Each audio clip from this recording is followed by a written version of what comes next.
Q&A. Thank you so much, Anil Garu. Yes, Thank you. we have a Q&A with media, please. Anil గారు sir dialogue చెప్తానులేండి కానీ first of all ఈ vibe ఇది ఒక positive వైబ్ని తీసుకొచ్చాయి.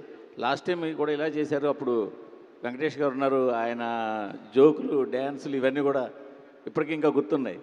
So అలా ఇక్కడ కూడా ఉండుంటే ఇంకా బాగుండేది, బట్ ఇంకా ఉన్నాయి కాబట్టి ఈవెంట్లు ఎక్స్పెక్ట్ చేద్దాం.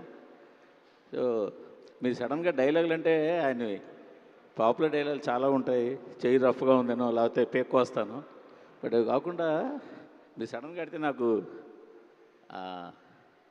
పూర్తిగా డైలాగ్ గుర్తులేదు కానీ కొంతవరకు ట్రై చేస్తాను.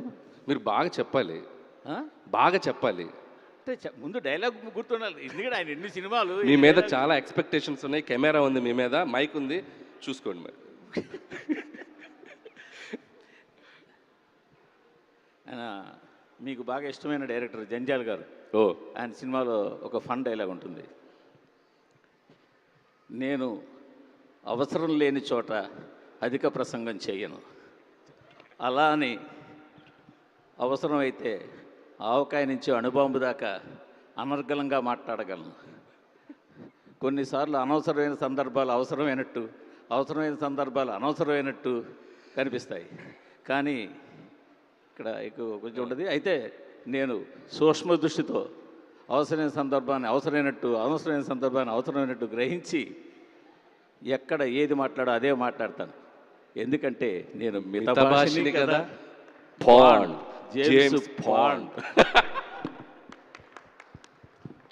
సూపర్ పూర్తి గారు, సూపర్. యాక్చువల్గా నాకు దీనికన్నా కూడా సార్, నాకు అంటే మళ్ళీ ఈ మనోభావాలు ఇవన్నీ వస్తాయని భయం, కానీ నాకు చాలా ఇష్టమైన సినిమాలో ఆయనది ఆపద్బాంధవుడు. ఆయన ఎన్ని వేరియేషన్స్ బయటకు వస్తాయంటే ఆ సినిమాలో ఆయన వేసి వస్తాయి.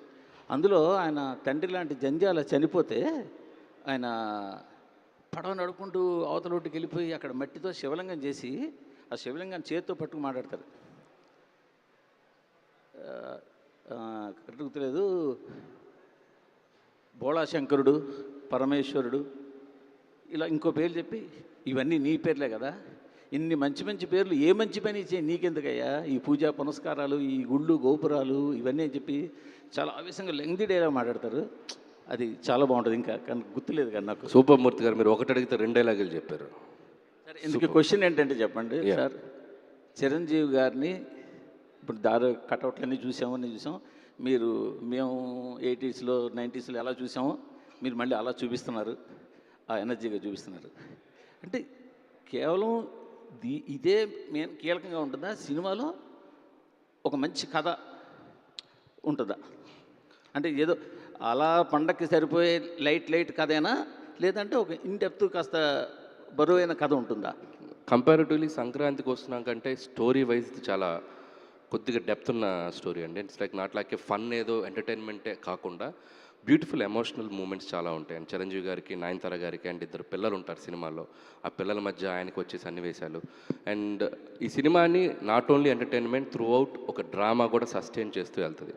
సో కంపల్సరీ ఫన్నే కాదు, ఎమోషనల్ పోర్షన్ కూడా ఉంటుంది సినిమాలో. వీరశంకర్ రెడ్డి మొక్కే కదా అని పీకేస్తే